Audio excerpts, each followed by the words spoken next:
We call them all sorts of things: outliers, unicorns, rock stars, you name it. Companies like Amazon or Tesla, they just seem to be playing a different game, right? But what if their crazy success isn't just some random lightning strike? What if there's an actual formula? Well, some groundbreaking new research says there is. And it gives us a playbook, not just for understanding these superstar companies, but for actually creating them. So here's how we're going to break it all down. First, we'll tackle the big myth about how success works. Then, we'll dive into a surprising reality check that the data's given us. After that, we'll decode the hidden rules that are secretly running the show, and then lay out a brand new playbook for unlocking all that superstar potential. And finally, we'll look at what this means for the future, for both founders and the people making the rules. All right, so for the longest time, when we've talked about success in business, it's all been about one single powerful idea, that we live in a world where the winner takes all. Okay, so that Gaussian curve thing, that's just a fancy way of saying a bell curve. For things like how tall people are, most of us are kind of clustered around the average. But business? It doesn't work that way. At all. There really aren't any average companies. Success is just radically, almost violently skewed all the way to the very, very top. This crazy, skewed reality has a name. It's called a power law. And you can forget that old 80-20 rule you've heard about. This is way more extreme. Think of it like a 99-to-1 rule, where this tiny, tiny handful of firms, we're talking less than 1%, they capture pretty much all of the growth and value in an entire market. I mean, just look at the household names we all know. They almost seem to operate on another planet. They're the living proof, right? That for a select few, the path to growth is just this unlimited, explosive rocket ride. And that's been the story we've all told ourselves. But what if that story is actually wrong? And this, right here, brings us to the real heart of this new research. Because when scientists looked a lot closer at the data, they found something that turns everything on its head. They found an invisible ceiling. Yeah, that whole power law myth, it paints this picture of a rocket ship with infinite fuel. But a massive new study asked a really simple question. What if even the fastest rockets eventually hit some kind of barrier?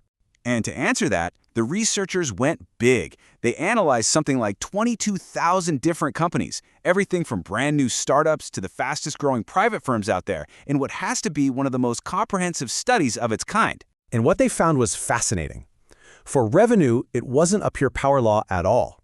It was something they call a power law with an exponential cutoff. Think about that rocket again.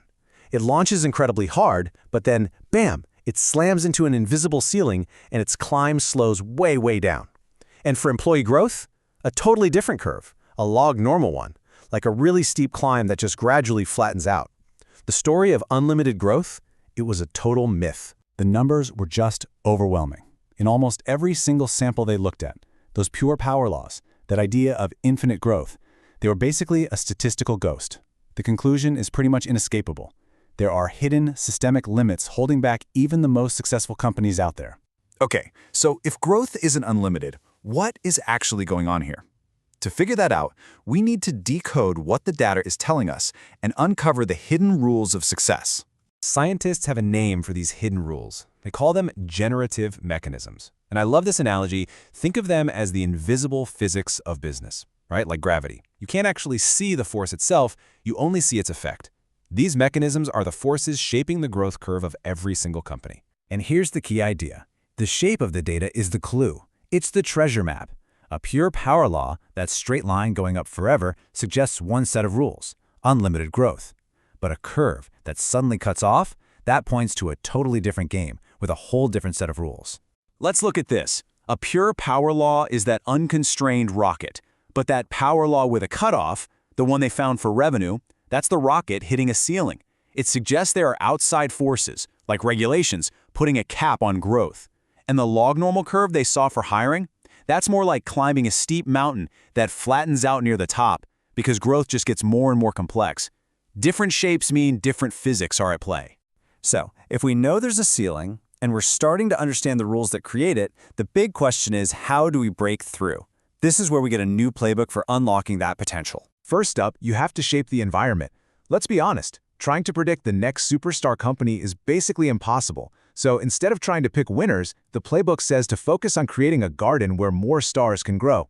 And that means actively removing those external constraints, like clunky, excessive regulations that act as the ceiling for our best performers.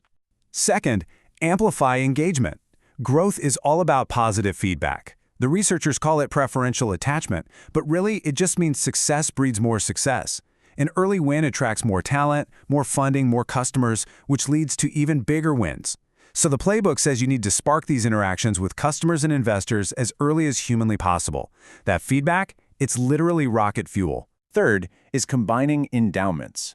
Now, endowments are just your starting resources, your talent, your funding, your network. And the key here is that success is multiplicative, not additive.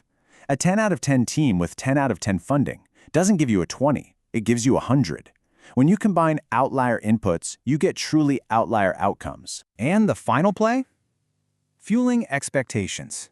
Look, ambitious goals aren't just for motivational posters. They're a core engine of growth. It's the tension, that gap between where your company is right now and your huge vision for the future. That's what creates the energy for real progress. It forces you to constantly adjust and adapt and hustle. Okay, so we've got a new theory and we've got a new playbook. Now let's get really practical and translate this into a clear path forward for the people who can actually use this to make a difference. For policymakers, it's a pretty clear two-step roadmap. First, create ways to identify and support STAR individuals super early, to really nurture those initial endowments. And second, become barrier hunters. Systematically find and dismantle the regulations that create that exponential cutoff, the very things that stop our most promising companies in their tracks. And for entrepreneurs, the message is crystal clear. Engage early, engage often.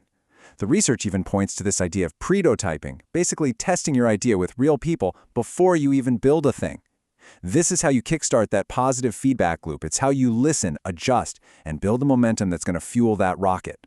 You know, this research really forces us to change how we think. For decades, outliers were just seen as this weird statistical problem you were supposed to ignore or smooth out of your data.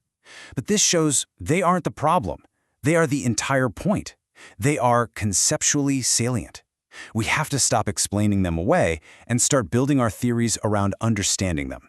So the big takeaway is this. For years, we've been chasing this myth of unlimited growth, all while these invisible ceilings have been holding our best companies back. But now, for the first time, we actually have a map showing where those ceilings are and a playbook for how to smash right through them. This science gives us the tools not just to understand superstars, but to actually create them. So the only question left is, who's going to be the first to build a company that truly has no ceiling?